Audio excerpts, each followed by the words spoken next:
가장 큰 거는요, 현재 남양주는 일단 교통지역이에요.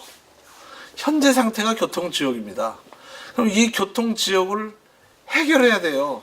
이 해결하지 않으면 남양주 발전은 불가능합니다. 그리고 특히 철도 교통이 들어오지 않으면 절대 그 도시는 생산적으로 창조적으로 발전할 수 없어요. 철도 교통을 핵심이에요. 근데 철도 교통이 작은 돈이 아니잖아요. 뭐 몇 조 들어가는 프로젝트입니다. 그러면 그 철도를 우리가 얻어내기 위해서는 3기 신도시를 지금과 같은 때에 받아야 돼요. 그래야 남양주의 획기적인 변화가 가능한 겁니다. 전 세계 대도시 주변의 그 위성도시들은 그 대도시와의 철도 연계망이 어떻게 되느냐에 따라서 그 도시의 경쟁력이 죽을 수도 있고 살아날 수도 있습니다.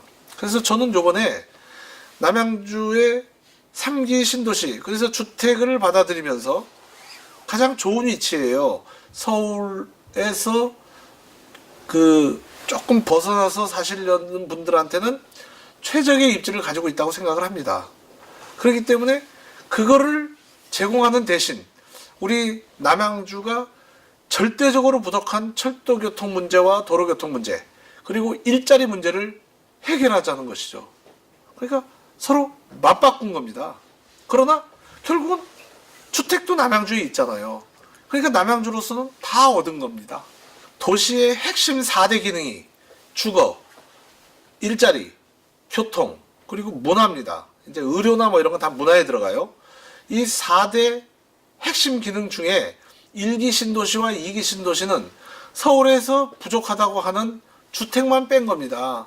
그러니까 주택만 옮기다 보니까 나머지 문제들을 다 그대로 안고 그냥 배드타운이 돼버린 것이죠.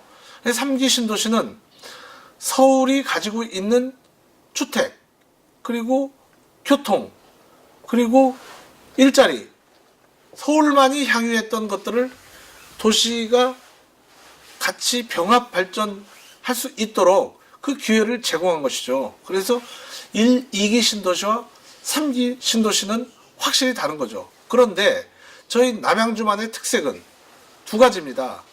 세 가지죠, 정확하게는. 첫째는 저희는 문화지구가 들어갔어요. 그렇기 때문에 다른 그 4개의 신도시 중에 3개는 문화가 못 들어갔는데 우리는 문화가 들어갔다는 점이 달라요. 그리고 또 한 가지는 지금까지 이런 대규모 국가 재정 투자는 경부선 남쪽 축으로만 이루어졌어요. 한 번도 이런 북쪽 축에 이루어진 적이 없어요. 그런데 이렇게 큰 대형 국가 재정 프로젝트가 수도권 동북부 지역에 요번에 계획이 이제 확정된 것은 해방 이후 처음입니다. 그게 그 남양주를 아주 거의 천지개벽할 정도로 변화시킬 수 있는 굉장히 중요한 계기가 된 것이죠. 추가 협상은 실행하고 부족하고 아쉬우면 해야죠. 왜 추가 협상을 안 하겠어요? 그러나 협상에는 항상 상대가 있고 때가 있는 겁니다. 그 때를 못 맞추면 그냥 공허하게 주장만 하다 마는 거예요. 협상을 해야 되는 이유가 가장 큰 게 뭐예요? 결과를 얻기 위해서 그러잖아요. 때가 안 맞는데 어떻게 결과를 쌀을 씻고 있는데 밥을 달라고 그러면 그건 때가 안 맞잖아요. 그게 협상에 때가 있는 거예요. 또 상대방이 있는 것이고. 그리고 또 한 가지는 저는 우리 남양주에서 요번에 삶의 터전을 옮기셔야 되는 분들을 생각하면 제가 여러 언론에서 말씀드렸지만 너무 가슴 아파요. 그분들을 보호하고 해결할 수 있는 방법이 있다면 그렇게 하죠. 그런데 그분들을 보호하면서 해결할 수 있는 방법이 없잖아요. 그러면 그분들을 보호해드린다는 건 그 지역에서 살 수 있으시도록 한다는 건데 그건 불가능하잖아요. 그러니까 최대한 그 지역을 벗어나시지 않게 그 지역 내에서 또 다른 삶을 사실 수 있도록 최대한 배려한다는 것이죠. 그게 이제 대토 방식과 그 다음에 이제 혼합 방식과 그런 여러 가지가 있어요. 어떻게 모든 분들을 다 만족시킬 수 있겠습니까? 저희 집 식구가 넷인데요.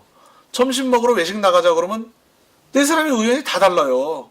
그 밥 먹는 것조차도 의견이 다른데 하물며 남양주를 완전히 새롭게 변화시키는 혁신적 모델로 바꾸는데 남양주 시민 68만 모든 분들을 어떻게 다 만족시킬 수 있겠습니까? 그거는 아마 하느님이 오셔도 불가능하지 않을까요?